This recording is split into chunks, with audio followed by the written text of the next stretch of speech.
ប្រិមិត្តជាទីរាប់អានខណៈពេលនេះសៀមបានបាក់តបរត់ខ្ចាត់ខ្ចាយស្លាប់រាប់ពាន់នាក់និងរងរបួសរាប់ម៉ឺននាក់ស្ទើរតែគ្រប់សមរភូមិនៅម៉ោង 4 រសៀលនេះសមរភូមិភ្នំខ្មោចបុកស្រូវនិងអានសេះកម្ពុជាបានបាញ់ស្រោចអាវុធធុនធ្ងន់ទៅកាន់យោធាសៀមដើម្បីប្រឆាំងទៅនឹងការឈ្លានពានរបស់គេភ្នំពេញនៅវេលាម៉ោងប្រមាណជាជាង 4 រសៀលថ្ងៃទី 16 ខែធ្នូឆ្នាំ 2025 នេះសមរភូមិនៅភ្នំខ្មោចបុកស្រូវនិងអានសេះកងកម្លាំងប្រដាប់អាវុធរបស់កម្ពុជាបានបាញ់ស្រោចអាវុធធុនធ្ងន់ទៅកាន់យោធាថៃដើម្បីប្រឆាំងទៅនឹងការទន្ទ្រានឈ្លានពានទឹកដីពីសំណាក់ក្រុមយោធាសៀមមកលើកម្ពុជានិងដើម្បីឆ្លើយតបពីការបាញ់ប្លង់របស់ពួកថៃចូលមកដែនអធិបតេយ្យភាពរបស់កម្ពុជាកងកម្លាំងប្រដាប់អាវុធរបស់កម្ពុជានៅតែបន្តឈរជើងយ៉ាងរឹងមាំគ្រប់សមរភូមិទាំងអស់បើទោះបីជាខ្មាំងប្រឹងបាញ់សន្ទ្រប់និងវាយថ្មើរជើងយ៉ាងណាក៏មិនអាចទម្លុះកំពែងការពារដែនអធិបតេយ្យភាពនិងបូរណភាពទឹកដីរបស់កម្ពុជាបានឡើយប្រិមិត្តជាទីរាប់អានចាប់តាំងពីធ្វើសង្គ្រាមមកដល់បច្ចុប្បន្នរយៈពេលប្រមាណជា 5-6 ថ្ងៃមកនេះពួកសៀមបានស្លាប់រហូតដល់ជាង 4,000 នាក់ឯណោះហើយរងរបួសរហូតដល់រាប់ម៉ឺននាក់នេះបើគិតត្រឹមម្សិលមិញនោះទេប៉ុន្តែនៅថ្ងៃនេះក៏ដូចជាថ្ងៃស្អែកទៀតមិនដឹងថាពួកសៀមស្លាប់ប៉ុន្មាននោះទេនេះគឺជាលទ្ធផលនៃចៅឈ្លានពានដែលចង់បានទឹកដីរបស់កម្ពុជាជាបន្តទៅនេះយើងស្ដាប់ពីការរាយការណ៍អំពីព័ត៌មានទាក់ទងទៅនឹងសង្គ្រាមព្រំដែនកម្ពុជាថៃបន្តទៅទៀតតាមរបាយការណ៍ពីផ្ទៃក្នុងកងទ័ពថៃ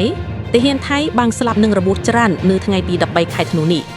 យោធាថៃស្លាប់ជាង 4,000 នាក់និងរបួសជិត 10,000 នាក់នៅតាមសមរភូមិតាមបណ្ដោយព្រំដែនកម្ពុជាថៃដែលយោធាថៃបានឈ្លានពានកម្ពុជាព័ត៌មានផ្ទៃក្នុងបានលើកឡើងថាទាហានថៃជាច្រើនពាន់នាក់បានរត់ចោលជួរនិងមានបញ្ហាសតិអារម្មណ៍ខ្លាំងដោយសារតែសន្លឹកនៃការបាញ់កាំភ្លើងធ្ងន់ៗរបស់កម្ពុជា BM-1 សង្ខេបស្ថានភាពនៅតាមបន្ទាត់ព្រំដែនកម្ពុជាថៃអំពីករណីកងកម្លាំងយោធាថៃបន្តការបាញ់ប្រហារមកលើកងកម្លាំងកម្ពុជានៅទិសយោធាភូមិភាគទី 4 និងយោធាភូមិភាគទី 5 1ស្ថានភាពជួរមុខនៅសមរភូមិទិសយោធាភូមិភាគទី 4 ក្នុងខេត្តឧត្តរមានជ័យនិងខេត្តព្រះវិហារភាគីថៃបានបន្តបាញ់ប្រហារមកលើកម្ពុជាគិតចាប់ពីម៉ោង 1 នាទីរំលងអធ្រាត្ររហូតដល់ម៉ោង 17 នាទីថ្ងៃទី 16 ខែធ្នូឆ្នាំ 2025 ម៉ោង 1 នាទីរំលងអធ្រាត្រយោធាថៃបានធ្វើការបាញ់ប្លង់ចូលក្នុងភូមិសាស្ត្រប្រាសាទតាក្របីនិងជប់អង្គុញអក្ដាច់ម៉ោង 5:30 នាទីយោធាថៃចាប់ផ្ដើមធ្វើការបាញ់ប្រហារដោយប្រើប្រាស់កាំភ្លើងធំ 155 មីលីម៉ែត្រចូលភូមិសាស្ត្រប្រាសាទព្រះវិហារម៉ោង 6 នាទីយោធាថៃបានបាញ់ប្លង់ចូលភូមិសាស្ត្រប្រាសាទតាក្របីប្រាសាទតាម៉ោននិងថ្មដូនម៉ោង 7:20 នាទីយោធាថៃបានបាញ់ចូលភូមិសាស្ត្រភ្នំខ្មោចដោយប្រើប្រាស់កាំភ្លើងដៃបំពាក់លើរថក្រោះម៉ោង 8:48 នាទីយោធាថៃបានសម្រុកយ៉ាងខ្លាំងនៅភូមិសាស្ត្រអានសេះម៉ោង 9:25 នាទីយោធាថៃបានចល័តរថក្រោះបំពាក់កាំភ្លើងបាញ់ចូលភូមិសាស្ត្រភ្នំខ្មោចម៉ោង 9:30 នាទីយោធាថៃនៅតែបន្តការបាញ់ប្រហារមកលើកម្ពុជាដោយប្រើប្រាស់រថក្រោះកាំភ្លើងធំដ្រូនទម្លាក់គ្រាប់និងដ្រូនអត្តឃាតវាយសម្រុកខ្លាំងនៅភូមិសាស្ត្រប្រាសាទតាក្របីភ្នំ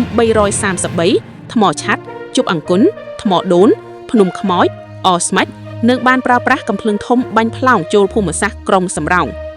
ម៉ោង 11:37 នាទីយោធាថៃបានបាញ់ប្រហារយ៉ាងខ្លាំងនៅភូមិសាស្ត្រប្រាសាទព្រះវិហារដោយបានប្រើប្រាស់រថយន្តបាញ់រ៉ុកែត DTI-2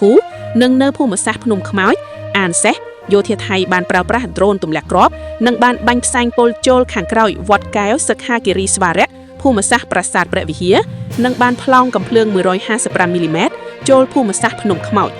ចំណែកឯនៅក្នុងភូមិសាស្ត្រ333យោធាថៃបានប្រើប្រាស់កម្លាំងពិសេសធ្វើសកម្មភាពនិងបានប្រើប្រាស់រថក្រោះនិងកម្លាំងថ្មើរជើងចូលភូមិសាស្ត្រជប់អង្គុញប្រាសាទតាក្របីនិងថ្មឆាត់